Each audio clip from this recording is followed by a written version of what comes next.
Hello everyone, welcome to the learning solutions. मैंने आज आपके लिए लेकर आई हूँ चाइल्ड डेवलपमेंट एंड पेडागोगी के प्रीवियस ईयर क्वेश्चंस की सीरीज़। और ये पार्ट 3 है। इससे पहले मैं 2 पार्ट्स करा भी चुकी हूँ और ये बहुत इंपॉर्टेंट है सीटेट एग्ज़ाम के लिए। So let's start. A school gives preference to girls. एक जो स्कूल है वो लड़कियों को ज़्यादा प्रेफरेंस दे रहा है while preparing students for a state level solo song competition.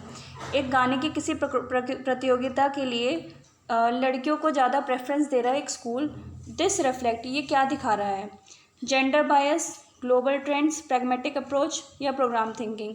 तो किसी एक तरफ झुकना, किसी एक लिंग की तरफ झुकना, चाहे वो स्त्रीलिंग हो चाहे वो पुल्लिंग हो, तो मतलब किसी एक, आप चाहे गर्ल्स को फोकस कर रहे हो मेन, चाहे एक बॉयज़ को फोकस कर रहे हो, आप उन दोनों को इन्वॉल्व नहीं कर रहे हो। तो किसी एक पक्ष की तरफ फोकस करना क्या होगा? वो क्या कहलाएगा? Gender bias. मतलब आप किसी एक लिंग के ऊपर, एक जेंडर के ऊपर फोकस कर रहे हो, दोनों के ऊपर फोकस नहीं कर रहे हो। Next question, why do individuals differ from one another. हर एक इंडिविजुअल एक दूसरे इंडिविजुअल से क्यों अलग होता है? Because of the impact of the environment, जो हमारे आसपास का इन्वायरमेंट है उसकी वजह से। Due to the inborn characteristic, जो हमारे जन्म की जो विशेषताएं होती हैं उसकी वजह से। Due to the interplay between heredity and environment, जो हमारी आनुवंशिकता और जो हमारा वातावरण है उसकी वजह से। Because each individual has received a different gene set from his और पेरेंट्स। हर एक इंडिविजुअल का जीन अलग होता है, अपने पेरेंट्स के थ्रू उन्हें वो जीन्स मिलते हैं। लेकिन इसमें क्या पूछा गया कि हर एक इंडिविजुअल एक दूसरे इंडिविजुअल से क्यों अलग है? Because of the heredity and the environment. दोनों के कॉम्बिनेशन से हर एक इंडिविजुअल अलग होता है। तो आनुवंशिकता और इन्वायरमेंट दोनों ही मैटर करता है इंडिविजुअल डिफरेंसेस में। सो इसका आंसर होगा हमारा third, due to the interplay between heredity and the environment. Next question, inclusive education assume that we should change the dash to fit the dash.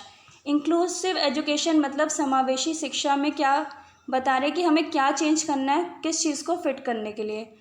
System to fit the child, an environment to fit the family, child to fit the environment, child to fit the system। तो inclusive education में क्या है? जो एक ये child development and pedagogy जो है, इसमें से बच्चे को आप अच्छा मानेंगे, बच्चे को एक सेंटर मानेंगे और उसके लिए बताया जाता है कि हम एक सिस्टम को चेंज कर सकते हैं, बच्चों को चेंज नहीं करेंगे हम। तो हम इसमें inclusive education assume that we should change the system to fit the child, मतलब हम बच्चे के हिसाब से सिस्टम चेंज कर सकते हैं। तो इसका आंसर होगा हमारा ऑप्शन नंबर 1 कि हम सिस्टम में चेंज लाएंगे, बच्चे में चेंज नहीं लाएंगे। Next, education of children with special needs should be provided.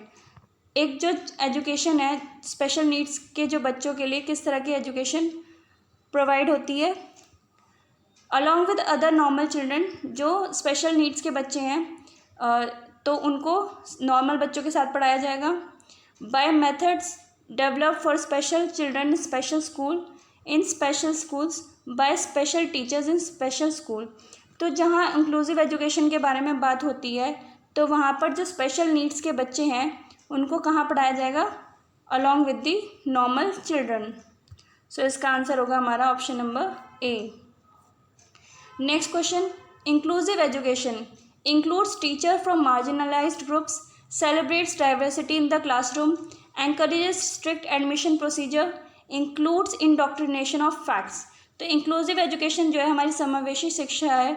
इसमें क्या होता है कि हम डिफरेंट एबिलिटीज़ वाले बच्चे, डिफरेंट IQ लेवल्स वाले बच्चे, चाहे वो गिफ्टेड बच्चे हों, चाहे वो नॉर्मल बच्चे हों, चाहे वो एवरेज बच्चे हों, वो सब एक क्लास में पढ़ते हैं, सब ग्रुप में पढ़ते हैं टोटल। तो ये इसका आंसर होगा हमारा inclusive education celebrates diversity in the classroom, मतलब सभी तरह के बच्चे इसमें एक साथ आके पढ़ सकते हैं।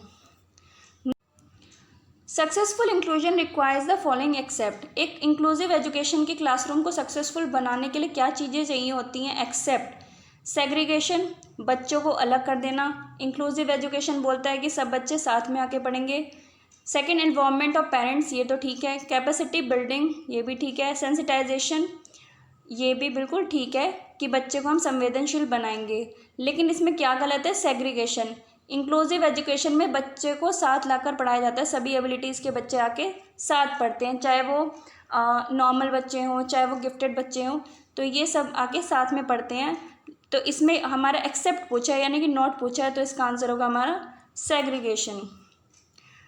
Next is the dyslexia is associated with. Dyslexia जो लर्निंग डिसेबिलिटी है वो किस चीज़ से एसोसिएटेड है, mental disorder, mathematical disorder, reading disorder, behavioural disorder. तो डिसलेक्सिया का मैंने बताया था आपको, वो एक रीडिंग डिसऑर्डर है जिसमें बच्चे को पढ़ने में दिक्कत होती है, वो हर चीज़ को उल्टा पढ़ता है, 100 को वॉस पढ़ेगा, क्लियर को अनक्लियर पढ़ेगा, मतलब उल्टा पढ़ेगा। Next, a child can not distinguish between saw and was, he she is suffering from, मतलब बच्चा एक चीज़ को रिवर्स में पढ़ रहा है, 100 को वो उल्टा पढ़ रहा है, वॉज पढ़ रहा है, तो ये क्या है, word jumbling disorder, dysphagia, dysmorphia, dyslexia. तो डिस्फेजिया इसका होगा नहीं, वो एक स्पीकिंग डिसऑर्डर है। डिस्मॉर्फिया में अपने आप शरीर को लेके, किसी पार्ट को लेके इनसिक्योर होते कि मैं यहाँ से ये मोटा हो गया है, ये अच्छा नहीं लग रहा है, तो ये तो होगा नहीं। डिसलेक्सिया हमारा एक रीडिंग डिसऑर्डर है जिसमें हम बच्चा रिवर्स में पढ़ता है, 100 को वॉस पढ़ता है, तो इसका आंसर होगा हमारा option number D, dyslexia. Dash is not considered as a sign of being gifted. इनमें से ऐसे कौन सी चीज़ है जो गिफ्टेड बच्चे की पहचान नहीं है। क्रिएटिव आइडियाज़, तो जो गिफ्टेड बच्चा होगा जिसका IQ लेवल 140 प्लस होगा तो उसको तो क्रिएटिव आइडियाज़ अच्छे सोचेगा। फाइटिंग विद अदर्स, दूसरों से लड़ना। नोवेलिटी इन एक्सप्रेशन, क्यूरियोसिटी, तो इसका आंसर होगा हमारा फाइटिंग विद अदर्स, क्योंकि जो बच्चा गिफ्टेड होगा वो लड़ाई करना कोई गिफ्टेडनेस का साइन तो नहीं है। Next, giftedness is due to psychosocial factors, genetic makeup, environmental motivation, combination of 2 and 3। तो जो गिफ्टेडनेस होती है बच्चे का, जो उसका मेंटली बहुत अच्छा IQ होता है, वो क्यों होता है, वो होता है हमारा बोथ जेनेटिक एंड एनवायरनमेंट की वजह से, मतलब जो हमारी हेरिडिटी और एनवायरनमेंट का कॉम्बिनेशन से होता है। सो इसका आंसर होगा हमारा combination of 2 and 3। Thanks for watching the video. Do like and subscribe if you like it. Thank you so much.